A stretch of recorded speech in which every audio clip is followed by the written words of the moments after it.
नमस्कार साथियों, मैं विकास थोरी आपका फैन स्टडी पॉइंट के यूट्यूब चैनल में हार्दिक स्वागत करता हूं।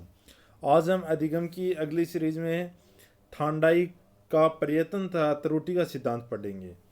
इसे अन्य थांडाई का पर्यटन तथा त्रुटि का सिद्धांत इसे अन्य उत्तेजक या उद्दीपक अनुक्रिया के सिद्धांत के नाम से भी जाना जाता है। इसके बारे में हम विस्तार से जानेंगे। ईएल थांडाई द्वारा प्रतिपादित सीखने के सिद्धांत को एक अति महत्वपूर्ण सिद्धांत माना गया, जिसमें हमें शास्त्रीयवाद तथा वैज्ञानिक विधियों का अनोखा संगम दिखाई देता है। थांडाई ने सीखने के सिद्धांत का प्रतिपादन 1898 ईस्वी में अपने पीएचडी शोध प्रबंधन, जिसका शीर्षक एनिमल इंटेलिजेंस था, को पशु व्यवहार के फलस्वरूप किया। लेकिन ये प्रकाशित कब हुआ था? 1913 में हुआ था। सर्वप्रथम इन्होंने इस शोध में दिया था, एनिमल इंटेलिजेंस नामक शीर्षक के तहत दिया था। उपनाम: इस सिद्धांत के अन्य उपनाम है उद्दीपक अनुक्रिया सिद्धांत या प्रयास या त्रुटि का सिद्धांत, संयोजनवाद का सिद्धांत, अधिगम का बंध सिद्धांत, पर्यटन व भूल का सिद्धांत, एस आर थोरी का सिद्धांत, जिसे आवर्ती का सिद्धांत भी कहते हैं। ये भी याद कर लेना है। आवर्ती का सिद्धांत है सीखने से संबंध का सिद्धांत, सीखने से संबंध का सिद्धांत। थांडाइक का प्रयोग थांडाइक ने अपना प्रयोग भूखी बिल्ली पर किया। बिल्ली को कुछ समय तक भूखा रखने के बाद एक पिंजरे बॉक्स में बंद कर दिया, जिसे पलज बॉक्स कहते हैं। पिंजरे से बाहर भोजन के रूप थांडाई ने मछली का टुकड़ा रख दिया। पिंजरे के अंदर एक लीवर बटन लगा हुआ था, जिसे दबाने से पिंजरे का दरवाजा खुल जाता था। भूखी बिल्ली ने भोजन, मछली का टुकड़ा प्राप्त करने व पिंजरे से बाहर निकलने के लिए अनेक त्रुटिपूर्ण प्रयास किए। बिल्ली के लिए भोजन उद्दीपक का काम कर रहा था और उद्दीपक के कारण बिल्ली प्रतिक्रिया कर रही थी। बिल्ली ने अनेक प्रकार से बाहर निकलने का प्रयास किया। एक बार संयोग से उसके पंजे से लीवर दब गया। लीवर दबने से पिंजरे का दरवाजा खुल गया और भूखी बिल्ली ने पिंजरे से बाहर निकलकर भोजन को खाकर अपनी भूख शांत की। थांडाइक ने इस प्रयोग को बार बार दोहराया। देखा ही प्रत्येक बार बिल्ली को बाहर निकलने में पिछली बार से कम समय लगा और कुछ समय बाद बिल्ली बिना किसी भी प्रकार की भूल के एक ही प्रयास में पिंजरे का दरवाजा खोलना सीख गई। इस प्रकार उद्दीपक और अनुक्रिया में संबंध स्थापित किया गया। उपयुक्त प्रयोग में बिल्ली द्वारा अपनाए गए चरण। चालक क्या था? उसका चालक या प्रेरक भूख था, भूख लगी हुई थी उसको। लक्ष्य क्या था? मछली को प्राप्त करके अपनी भूख को मिटाना। लक्ष्य प्राप्ति में बाधा क्या थी? पिंजरे का बटन दबाना। क्या बाधा थी? उल्टे सीधे प्रयत्न, पिंजरे को काटना इत्यादि। संयोग व सफलता: लीवर का दबना और दरवाजे का खुलना। सही प्रयत्न का चुनाव, दरवाजा खोलने का तरीका जान गई थी वो। स्थिरता, दरवाजा खोलना। इस सिद्धांत के अनुसार थांडाइक ने सीखने के नियम दिए, जिन्हें दो भागों में विभाजित किया जाता है। पहला मुख्य नियम, दूसरा है गौण नियम। मुख्य नियम 3 है, गौण नियम 5 है। अब थांडाइक के मुख्य नियमों का स्पष्टीकरण है।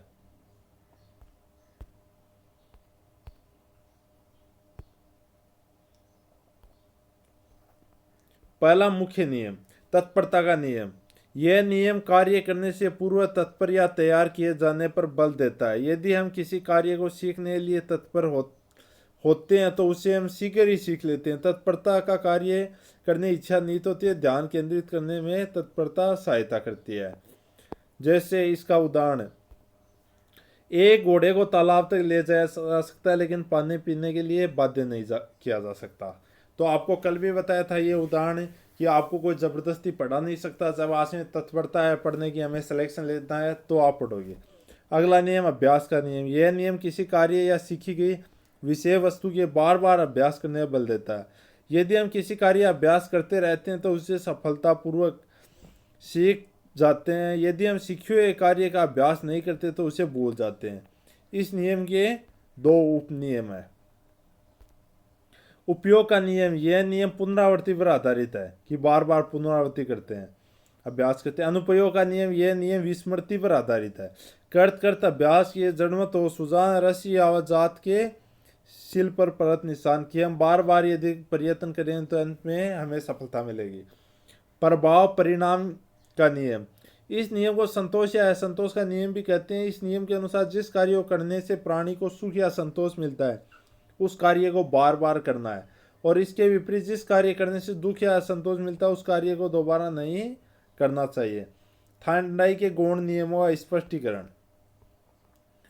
पहला है बहु प्रतिक्रिया का नियम।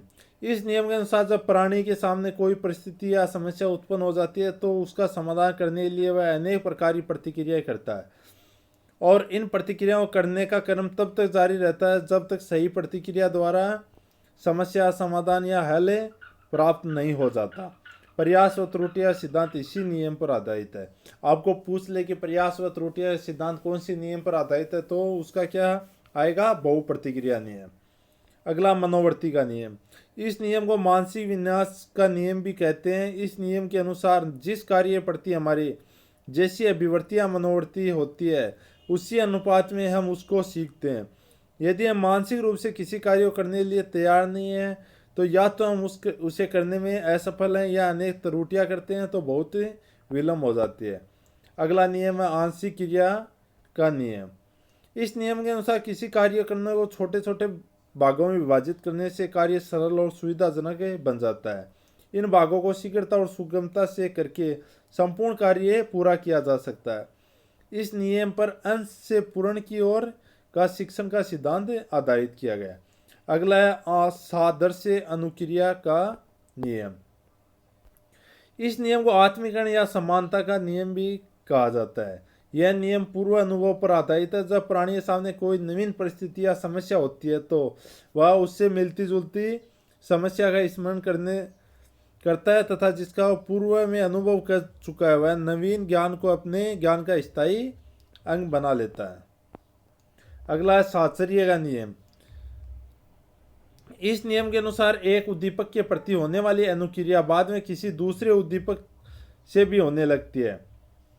जैसे दूसरे शब्दों में पहले भी की गई क्रिया उसी के समान दूसरी परिस्थिति में उसी प्रकार से करना है। इससे क्रिया का स्वरूप तो वही रहता है परंतु परिस्थिति में परिवर्तन हो जाता है। थार्नडाइक ने पावला के शास्त्रीय अनुबंधन को भी साहचर्य परिवर्तन के रूप में व्यक्त किया। आगे हम पावला के नियम के बारे में पढ़ेंगे। इस नियम के शैक्षिक महत्व है। अनुभव से लाभ उठाना कि बिल्ली बार बार को अनुभव हो गया था उसे कि इस बटन पर दबाने पर पिंजरा खुलेगा। निरंतर प्रयास पर बल देना। अभ्यास की क्रिया पर आधारित। असफलता से सफलता। पहले बिल्ली को असफलता मिली थी फिर सफलता मिली। निराशा में आशा। बिल्ली को पहले निराशा मिली थी बाद में खुलने पर उसको आशा हो गई। आत्मविश्वास व आत्मनिर्भरता होनी चाहिए। करके सीखने पर बल। ये सबसे इम्पोर्टेंट है कि प्रयास और त्रुटियां सिद्धांत करके सीखने पर बल देता है। छोटे बालकों को सीखने के लिए विशेष उपयोगी। अब हम पढ़ेंगे पावला का अनुकूलित अनुक्रिया का सिद्धांत। पावला का अनुकूलित या अनुबंधित अनुक्रिया सिद्धांत। आई.पी. पावला के रूसी शरीर वैज्ञानिक थे। इसका पूरा नाम इवान पेट्रोविच पावलाक था। इन्होंने पाचन क्रिया के देह का विशेष रूप से अध्ययन किया। उसका यह अध्ययन इतना महत्वपूर्ण व लोकप्रिय है कि 1904 ईस्वी में इसके लिए उन्हें नोबेल पुरस्कार दिया गया। पावलोव ने इस सिद्धांत का नाम अनुबंधित अनुक्रिया सिद्धांत रखा। इस सिद्धांत के अन्य नाम शास्त्रीय अनुबंध का सिद्धांत। ये नाम इंपॉर्टेंट है, कई बार ज्यादातर एग्जाम में यही आता। शास्त्रीय अनुबंध का सिद्धांत। संबंध प्रतिक्रिया का सिद्धांत। CR theory. क्लासिक की अनुबंध का सिद्धांत। अनुकूलित अनुक्रिया का सिद्धांत। इसे एक अन्य नाम प्रतिस्थापक अनुबंधन का भी सिद्धांत कहा जाता है। प्रतिस्थापक अनुबंधन का सिद्धांत या प्राचीन परंपरागत अनुबंधन सिद्धांत। अब पढ़ेंगे पावला के विषयवार। पावला को अनुबंधन का जनक कहा जाता है, पिता कहा जाता है। पावला को अनुकूलित अनुक्रिया सिद्धांत के लिए 1904 में नोबेल पुरस्कार मिला था। मनोविज्ञान के साथ साथ पावला एक चिकित्सक भी थे।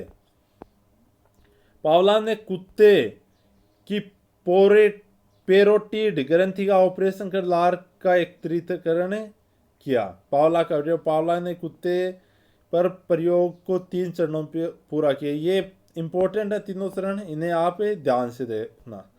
UCS भोजन है, UCR लार है और CS क्या है? घंटी है। इस प्रयोग में कुत्ते को स्वाभाविक उद्दीपन होने या अनानुकूलित, ये देख लेना कि स्वाभाविक उद्दीपक कौन सा है, भोजन। अनानुकूलित या अनुनानुबंधित उद्दीपक, ये क्या, भोजन प्रस्तुत किया, ये इसके नाम है भोजन के। स्वाभाविक उद्दीपक, अनानुकूलित उद्दीपक या अनानुबंधित उद्दीपक, जिसके प्रति कुत्ते ने स्वाभाविक अनुक्रिया, अनानुकूलित अनुक्रिया या अनानुबंधित अनुक्रिया लार प्रभावित कि कुत्ते के पास हमने सबसे पहले भोजन प्रस्तुत किया तो उन्होंने लार छोड़ी। फिर आता है द्वितीय चरण। फिर हमने घंटी बजाई, घंटी बजाने तुरंत बाद में भोजन छोड़ा, फिर भी कुत्ते की लार आई। दूसरे चरण में अस्वाभाविक उद्दीपक, अनुकूलित उद्दीपक या अनुबंधित उद्दीपक घंटी के साथ स्वाभाविक उद्दीपक भोजन प्रस्तुत किया, जिसके प्रति कुत्ते ने स्वाभाविक अनुक्रिया लार टपकाई। अब घंटी क्या है, घंटी है अस्वाभाविक उद्दीपक है। अनुकूलित उद्दीपक और अनुबंधित, ये इंपॉर्टेंट, अनुबंधित कौन सा है तो घंटी है, अनानुबंधित कौन सा है, भोजन है। अब तीसरा चरण, CS घंटी बजाई, भोजन नहीं प्रस्तुत किया तो भी उसने लार छोड़े। तीसरे चरण में अस्वाभाविक उद्दीपक घंटी प्रस्तुत की, जिसके प्रति कुत्ते ने अस्वाभाविक अनुक्रिया, अनुकूलित अनुक्रिया, अनुबंधित अनुक्रिया लार प्रस्तुत की। इस प्रयोग के द्वारा पावलॉव ने निष्कर्ष निकाला कि लंबे समय तक स्वाभाविक या अस्वाभाविक उद्दीपक का एक साथ प्रस्तुत किया जाए तो व्यक्ति अस्वाभाविक उद्दीपक के प्रति स्वाभाविक जैसी अनुक्रिया करने लगा। इसे अनुकूलित अनुक्रिया का सिद्धांत कहते हैं कि हम पहले कुत्ता था वो भोजन के प्रति जैसी क्रिया करता था, फिर वो घंटी बजने पर भी लार छोड़ने लगा। अस्वाभाविक उद्दीपक घंटी है तो उसके प्रति भी वो लार छोड़ने लगा। अब वाटसन का प्रयोग, इसी के आधार पर वाटसन ने इस प्रयोग के समर्थन में अपनी पत्नी रेनर के साथ 1920 में मिलकर अपने पुत्र अल्बर्ट 11 माह पर प्रयोग किया। अल्बर्ट के सम्मुख बालों वाला खिलौना तथा डरावनी ध्वनि को एक साथ प्रस्तुत किया गया। परिणाम स्वरूप अल्बर्ट डरकर रोने लगा। कुछ समय बाद यह देखा गया कि अल्बर्ट के सम्मुख जब कोई बालों वाली वस्तु प्रस्तुत की जाती है तो अल्बर्ट रोने लगता है। यह सब अनुबंधन के कारण हुआ। शास्त्रीय अनुबंधन के प्रयोग के बारे में विशेष क्या है, अस्वाभाविक या कृत्रिम उद्दीपक के कारण स्वाभाविक या प्राकृतिक उत्तेजक के समान हुई प्रतिक्रिया को प्रतिक्रिया संबंध सहज कहते हैं। कि पहले स्वाभाविक उद्दीपक था भोजन, वो प्रस्तुत करने पर लार टपकाए। अंत में ये हुआ कि भोजन प्रस्तुत नहीं किया, हमने केवल घंटी बजाई तो भी उन्होंने लार छोड़े।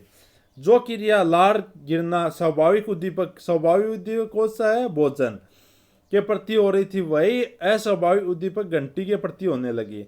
इसी को हम अनुकूलित अनुक्रिया सिद्धांत कहते हैं। पुनरावृत्ति आधार पर जो संबंध स्थापित होगा उसे अनुबंधन कहते हैं। अनुबंधन स्थापित हो जाने बाद यदि बार बार मात्र अनुबंधित उद्दीपक घंटी प्रस्तुत की जाए, घंटी प्रस्तुति की जाए, अस्वाभाविक उद्दीपक या अनुबंधित उद्दीपक प्रस्तुत किया जाए तो अंत्योदय अनुबंधित अनुक्रिया को बंद हो जाना विलोप कहलाता है। कि जब हम घंटी प्रस्तुत करेंगे और भोजन प्रस्तुत नहीं करेंगे तो धीरे धीरे लार बंद हो जाएगी। शास्त्रीय अनुबंधन के शैक्षिक महत्व, सतर्क रहना, शिक्षण में दृश्य सर्वे सामग्री का प्रयोग करना। पुनरावृत्ति बल, पुनरावृत्ति पर अत्यधिक बल दिया गया। पुनरावृत्ति आधार पर अनुबंधन स्थापित करने पर बल। भाषा को सीखने व सिखाने लिए विशेष उपयोगी, आदतों के निर्माण में विशेष उपयोगी है। यांत्रिक तरीके से सीखने पर बल देता है। इसी प्रकार बालकों में प्रेम व घृणा का विकास होता है। भय संबंधित मानसिक भ्रांतियों दूर करने में सहायक है। इस सिद्धांत के अनुसार बालकों में कभी भी ऐसे शब्दों की पुनरावृत्ति न करें जो कुंठाओं से बदल जाते हैं। ये वेरी इंपॉर्टेंट है। ये एक शिक्षक की प्रमुख बात है कि प्रमुख की इस सिद्धांत के अनुसार बालकों कभी भी ऐसे शब्दों की पुनरावृत्ति न करें जो कुंठाओं से में बदल जाए। तो साथियों, आपको ये वीडियो कैसा लगा कमेंट करके बताइए। चैनल को सब्सक्राइब करिए तथा यदि वीडियो अच्छा लगा तो शेयर भी ज़रूर करें। Thank you.